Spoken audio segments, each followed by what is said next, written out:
What is going on, Miami Dolphins fans? Welcome to the Fins Up Network. It's Ben Morgan, and it is Thursday of Chicago Bears week, which means it's time for the top keys to victory against those Chicago Bears. Reminder, if you like mine, go ahead and give this video the thumbs up. But regardless, can't have a lazy listener. Want to hear from you as well. Drop your keys to victory in the comment section.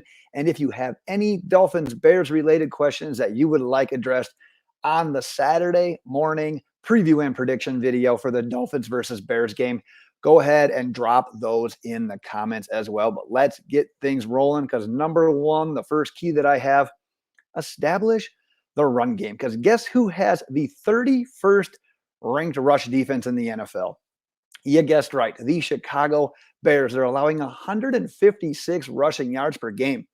Now, last week, we saw them give it up to Tony Pollard. 131 yards, 3 touchdowns. Earlier this year, Dalvin Cook goes for 94 and 2 touchdowns. Saquon Barkley goes for 146. And Aaron Jones goes for 132 and a touchdown. They're giving it up nearly on a weekly basis. Now you're going to tell me that over the last 2 weeks, they've traded away Roquan Smith and Robert Quinn? This is a perfect game for Miami to continue to try to excel and build upon that ground game. Keep Raheem Mostert's production going up. Maybe we see new addition Jeff Wilson. Regardless, absolute perfect. Got to have it. Run game for the Miami Dolphins. Let's get it going. Let's get into number two because this is a huge one. This is in no particular order, but gosh, defensively, this is my number one. Because I know Chicago is down this year. The Bears aren't having a great season, but this is one thing that does truly scare me about this game. We don't historically do well against mobile quarterbacks. Josh Allen has his way. Lamar Jackson has had his way. And now we're playing against a quarterback that has the 22nd most rushing yards in the entire NFL. Not just quarterbacks, not just running backs, all positions, 22nd most. And you know what? We saw the Bears hardly let him throw the ball over the first 3 weeks. He had under 18 pass attempts and under 9 completions each of those first 3 weeks.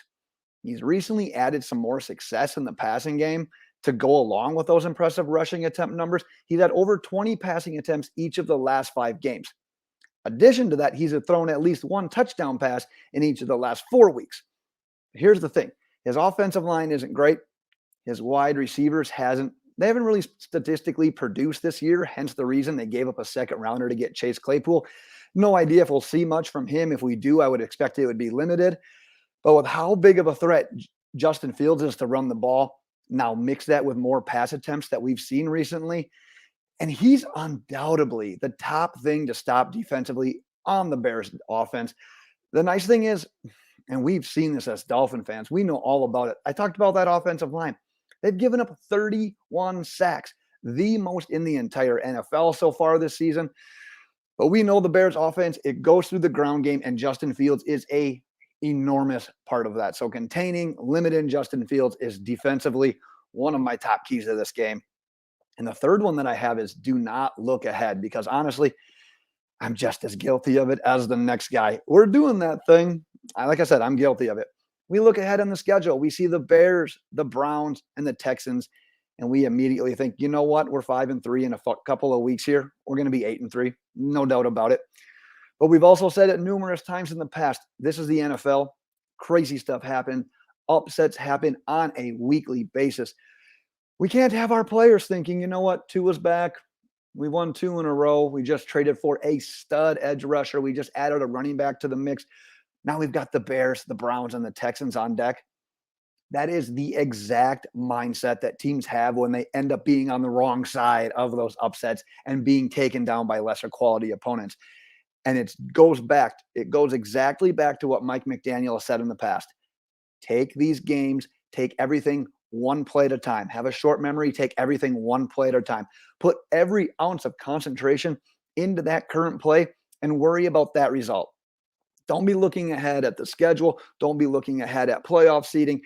Don't even be looking ahead to the next drive in the game. Pay attention to detail, discipline, cut those penalties, keep your poise, keep your discipline, and execution on a play-by-play basis. We beat the Chicago Bears. And I'm going to be going into more of those specifics in my final preview and prediction video on Saturday, like I said. But that is what I've got for today, Dolphins fans. Short and sweet, my top three. But like I said, I want to hear yours as well. So drop those in the comments section. And like I said, if you have any Dolphins questions, any Dolphins Bears related questions for me to add to the Saturday final preview and prediction video, go ahead and drop those in the comments as well. And we will go ahead and get those addressed. But that's what I got for today, Dolphins fans. And until next time, Fins